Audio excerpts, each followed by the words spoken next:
Nobody Brings a Coat to the Equator by Alex Hunter. Marshall was self-selected to make the voyage. The others were weak of the body, strong of the mind, except for the few who were only strong of the purse. Lieutenant Captain Sugura was one of the later, and he wouldn't take off his dress coat for fear that Marshall would take the insignia back to the station and have his way with the lieutenant captain's wife. Sugura was 12 voyages away from earning his captain rank and the gold rope that came with it. The brains devised the plan, 1,000 miles over an open ocean that froze solid at night. To them it was fun, a break from the virtual and simulated labs, a splurging vacation into physical reality that revealed softness that had become the norm in science. And Sugura was the kindest and most human of the bunch. Marshall had met her at the sending-off party, the day before departure. As they prepared the research vessel, she worked as a translator between the eggheads and the muscle, the very same Marshall, and a replacement cook they had picked up in Proto-Ibiza, Jack.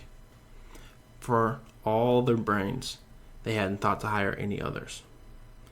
"When you get to Rebu Base," Anne said, pushing herself to speak above her normal whisper, "make sure to tell them you've got 10 days of fuel left," from Pologram 16. "We may have to burn the Major's coat," Marshall replied. "Over 1,000 miles across an ocean that freezes solid. We're not sure how long it'll take to get their measurements, to deploy the submersibles, and what kind of damage that switch in the atmosphere might have on the hull. I wish you'd come with. Your company is so much sweeter than Jack's." "I'd die in all that sun," she whispered. "I told you Mott is there, watching, and they'd kill me at the university if he saw me sailing the sea, socializing with some wild man while my husband turned the wheel." Marshall's face grew dark, and he went back to moving crates of equipment into the storage space between the hydrofoil and the embarkment craft's hull. So there's Nobody Brings a Coat to the Equator. Kind of the setup for what the story might be. This guy, Marshall, kind of a meathead, moving boxes for the scientists, going to do the work that they're not able to do.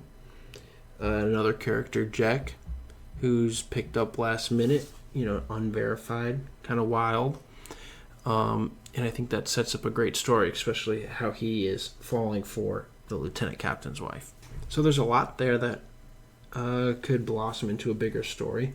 I think out of all the snippets I've done so far, this one's definitely the closest to complete.